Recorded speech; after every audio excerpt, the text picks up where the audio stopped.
Hello students, good morning all of you. Today we will discuss about ionic radii. In our last video we discussed the atomic radii.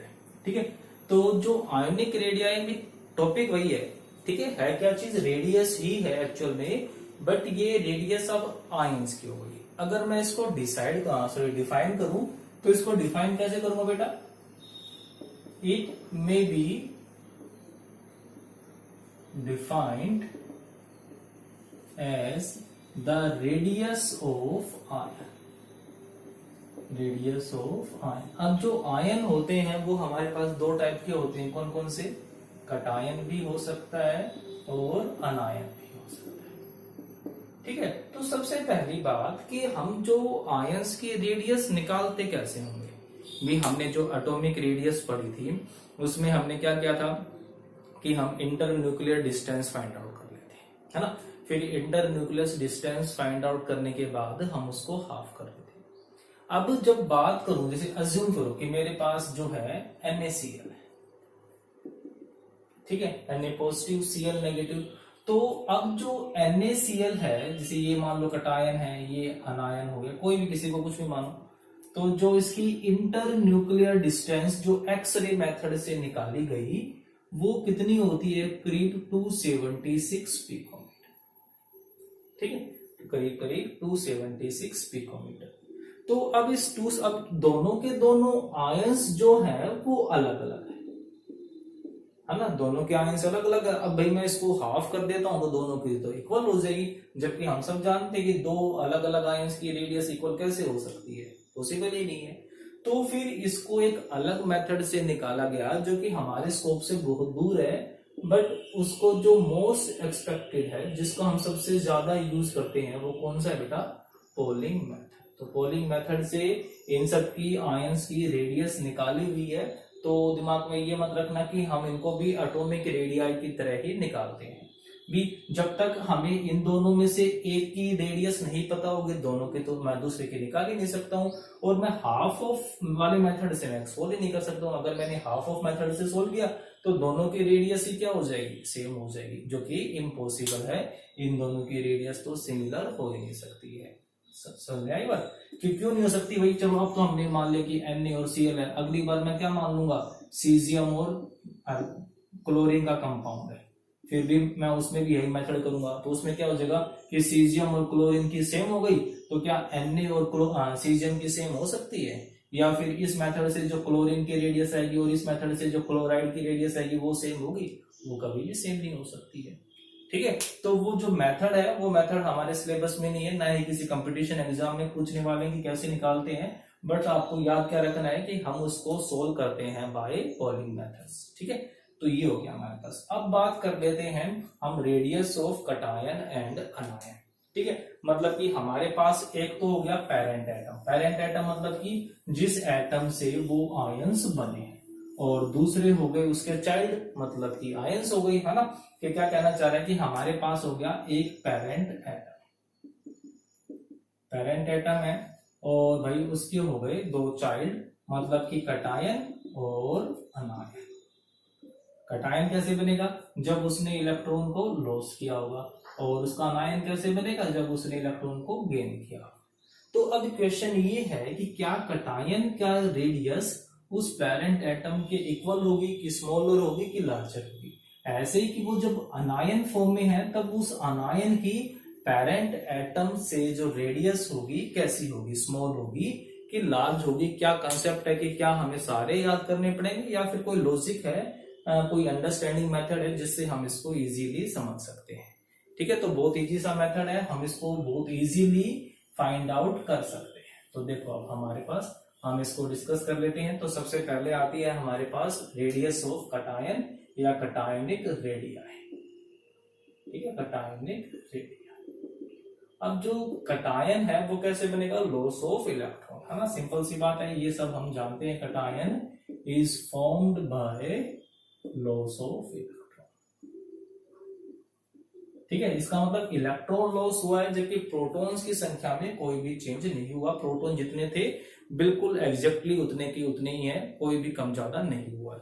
ठीक है, तो जब उसने electron को loss कर दिया, ठीक है, एक बात हमेशा आप ध्यान रखना कि जो रेडियस होगी, radius of A cation is always smaller than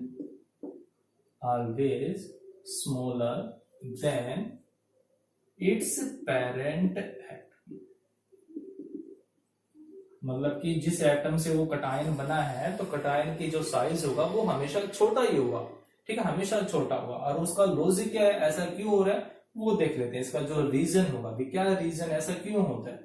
अब जैसे कि मैं बात करूं सोडियम की, ठीक है, सोडियम की बात कर लेता हूं। कॉन्फ़िगरेशन हो गया 281, एटॉमिक नंबर 11 होता है। जब उसने इलेक्ट्रॉन लॉस किया तो उसने क्या बना लिया बेटा, Na पॉजिटिव आयन, और क्या बन गया ये 28।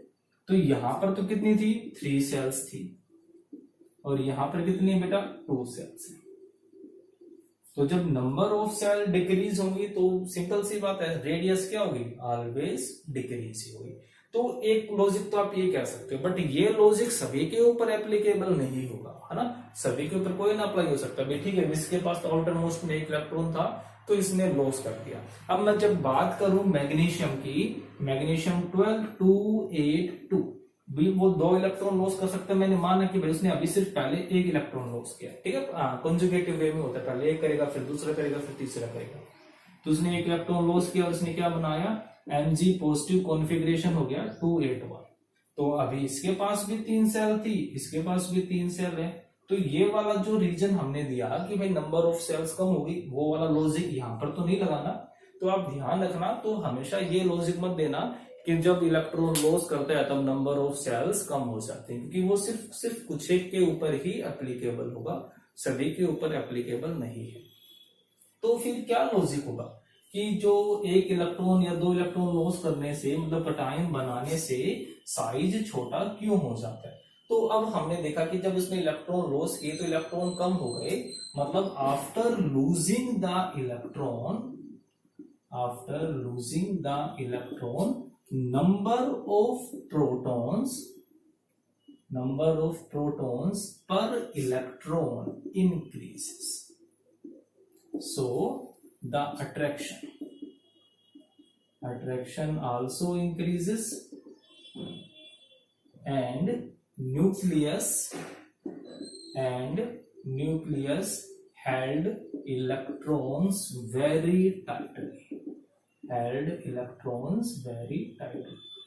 आई बात समझ में। जैसे कि मैं कहूं कि हमारे पास 10 गिलास जूस के हैं और 10 ही लोग उसको पीने वाले हैं, मतलब कि पर हेड 1 गिलास जूस मिल जाएगा, ठीक है।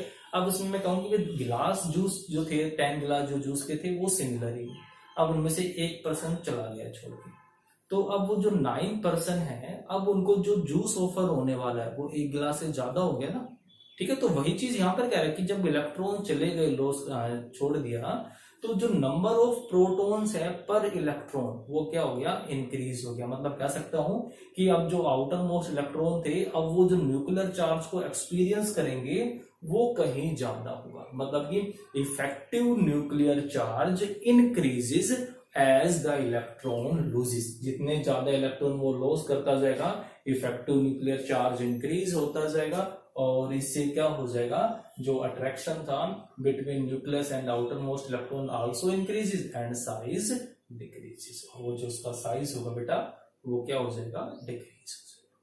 तो आई बात समझ में। तो ये लॉजिक आपने हमेशा ध्यान रखना है कि जैसे जैसे प्रोटॉन्स लॉस इलेक्ट्रॉन्स लॉस होते जाएंगे, साइज छोटा हो जाएगा। जैसे कि एल्यूमिनियम है, एल्यूमिनियम प्लस है, एल्यूमिनियम 2+ है, और एल्यूमिनियम 3+ है, ठीक है। तो अब इनमें से सबसे छोटा साइज किसका होगा, जितना ज्यादा पॉजिटिव होगा, तो सबसे छोटा इसका, फिर इसका, और एल्यूमिनियम जो होगा साइज लार्जेस्ट हो जाएगा। तो ध्यान रह जाएगा ना कंसेप्ट, बिल्कुल इजी सा है।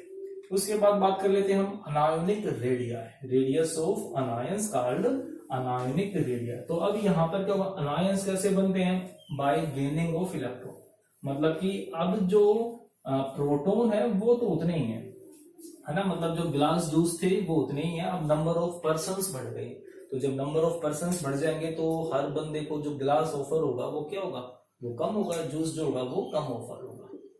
हम बात कर रहे हैं अनायोनिक रेडिया की, ठीक है। तो इसका मतलब क्या होगा, radius of an anion called anionic radii.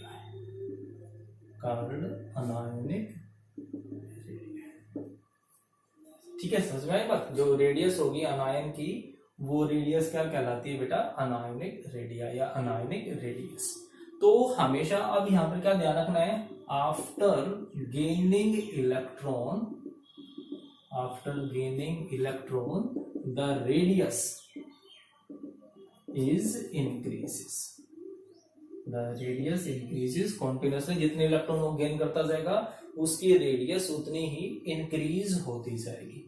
ठीक है, अब जो इसका रीजन है बहुत ही सिंपल सा रीजन है। आप इसको डेली लाइफ से अगर मैं कनेक्ट करूं तो समझो कि तुम एक सर्कल में बैठे हो, कोई गेम खेल रहे हो, सर्कल में बैठे हो, ठीक है, सब बिल्कुल नजदीक नजदीक एक प्रॉपर सर्कल बनाया हुआ है।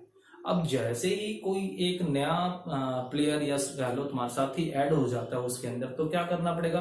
अब भाई उसको भी बैठाना है। अब उसको बैठाना है तो गोदी में तो बैठाएंगे नहीं ना, तो हम उसके लिए जगह बनाएंगे। जगह बनाने के लिए क्या करना पड़ेगा? हमें वो जो सर्कल है उसकी रेडियस बढ़ानी पड़ेगी ताकि वो उसके अंदर एडजस्ट हो पाए, है ना? भी यही होगा ना कुछ, कि जैसे हमारे पास एक सर्कल था, ठीक है, उसमें अलग अलग लोग बैठे हुए थे, ठीक है।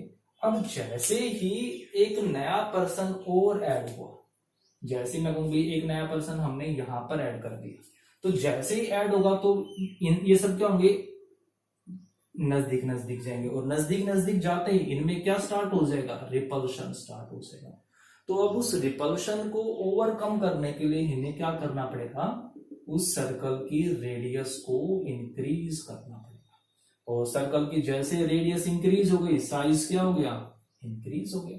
तो आई बात समझ में कि ये क्यों कह रहा है कि जैसे इलेक्ट्रॉन ऐड होगा साइज इंक्रीज हो जाता है। या फिर वही लॉजिक हम लगा सकते हैं, as increasing the number of electron the number of protons per electron decreases, है ना? जैसे कि हमारे पास, मैं एग्जांपल ले लेता हूं फ्लोरीन का। ये फ्लोरीन के पास 9 प्रोटॉन है, ठीक है, 9 प्रोटॉन है और 9 ही इलेक्ट्रॉन है। बट जैसे ही एक इलेक्ट्रॉन ऐड हुआ, क्या हो गया बेटा? इसके पास प्रोटॉन तो 9 थे, इलेक्ट्रॉन कितने हो गए? 10। मतलब कि नंबर ऑफ प्रोटॉन पर इलेक्ट्रॉन कितने हो जाएंगे? 0.9। और पहले कितने थे? नंबर ऑफ प्रोटॉन पर इलेक्ट्रॉन 1 था।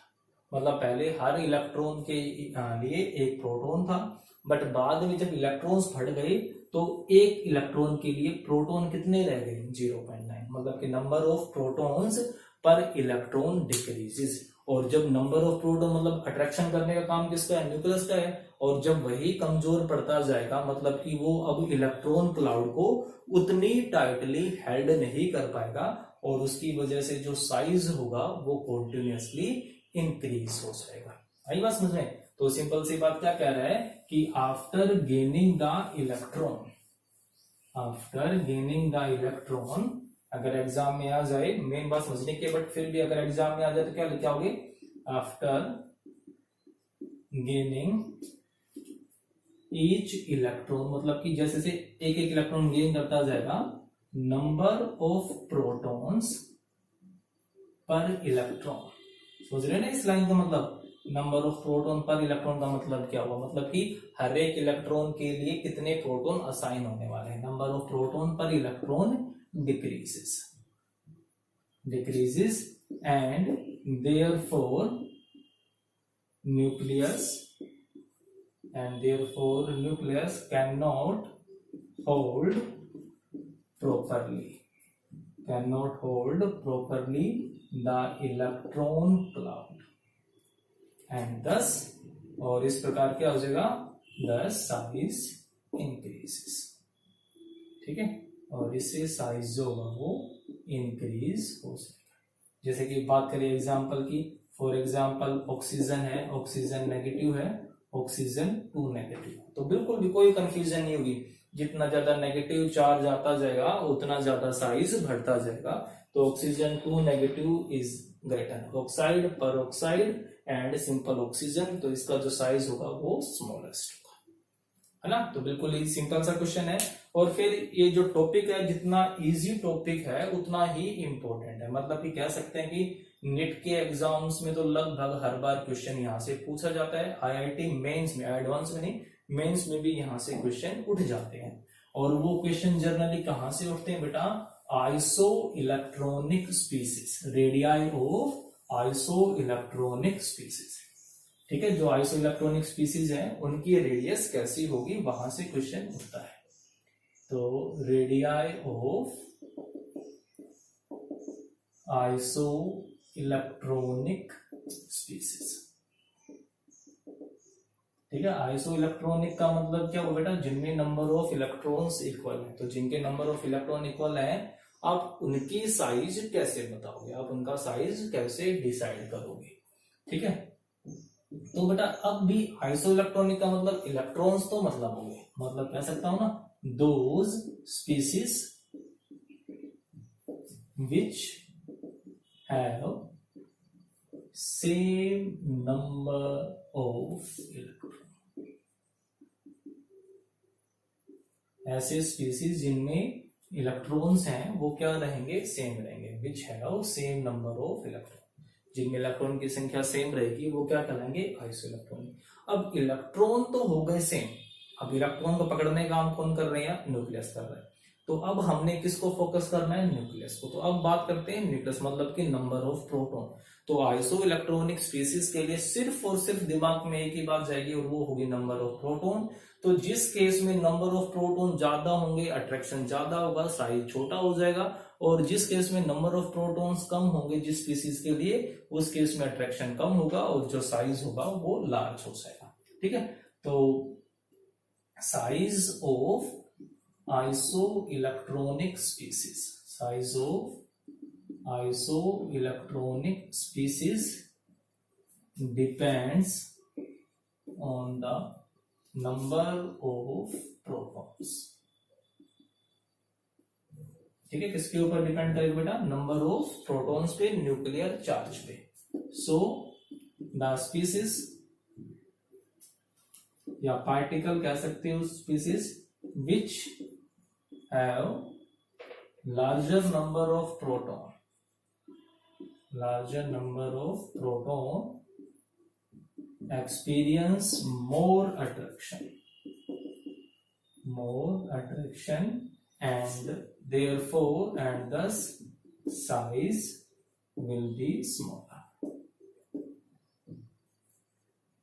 और जो उनका जो साइज होगा वो ऑटोमेटिक क्या हो जाएगा बेटा, छोटा हो जाएगा। जैसे अगर मैं बात करूं, सिंपल से क्वेश्चन की बात कर लेते हैं। मेरे पास है ऑक्सीजन 2 नेगेटिव, ठीक है, फ्लोरीन नेगेटिव और सोडियम पॉजिटिव। सिंपल सा क्वेश्चन। तो इनमें से जो साइज है वो किसका सबसे बड़ा होगा, पहले इलेक्ट्रॉन चेक करो, आइसो इलेक्ट्रॉनिक है कि नहीं है। प्रोटॉन का एटॉमिक नंबर 8 और 2 ऐड हो गए तो 10 इलेक्ट्रॉन, फ्लोरीन का 9, 1 इलेक्ट्रॉन ऐड हो गया तो 10 इलेक्ट्रॉन, और सोडियम का 11 होता है, 1 लॉस कर दिया तो 10 इलेक्ट्रॉन। तो बिल्कुल आइसो इलेक्ट्रॉनिक स्पीसीज है। अब दिमाग में रखना कि सबसे छोटा साइज तो फ्लोरीन होता है, तो गड़बड़ हो जाएगी सारी। ठीक है, तो अब प्रोटॉन के ऊपर आ जाओ। अब जो ऑक्सीजन है एटॉमिक नंबर 8, तो प्रोटॉन 8, 9 प्रोटॉन, और सोडियम में 11 प्रोटॉन। अब जिसमें सबसे ज्यादा प्रोटॉन होंगे, मतलब कि अब वो इलेक्ट्रॉन को अच्छे से अट्रैक्ट कर रहा होगा, इलेक्ट्रॉन क्लाउड को उसने अपनी तरफ खींचा हुआ होगा, और जिसका साइज होगा वो क्या हो जाएगा, रिड्यूस हो जाएगा। तो यहाँ पे सबसे ज्यादा कम प्रोटॉन किसमें है, ऑक्सीजन में। तो मतलब किसका साइज सबसे बड़ा होगा, फिर फ्लोराइड आयन का साइज, और फिर जो लास्ट है सोडियम आयन का साइज सबसे छोटा होगा। तो आइसो इलेक्ट्रॉनिक स्पीसीज के साइज तुम्हें निकालने आने चाहिए। इस आइसो इलेक्ट्रॉनिक स्पीसीज के ऊपर बहुत ज्यादा क्वेश्चन हर बार कंपटीशन एग्जाम में रिपीट होते हैं, और एकेडमिक के लिए तो इम्पोर्टेंट है ही है। मतलब कि कोई भी क्वेश्चन आप छोड़ोगे नहीं, इसको अच्छे से रिवाइज करोगे अलोंग द ग्रुप और अलोंग द पीरियड में, कोई भी ऐसा एक्सेप्शन नहीं आता है। हो गया, तो आप इसको अच्छे से पढ़ना। हम अपने नेक्स्ट वीडियो में अपना नेक्स्ट टॉपिक डिस्कस करेंगे। Okay, thank you.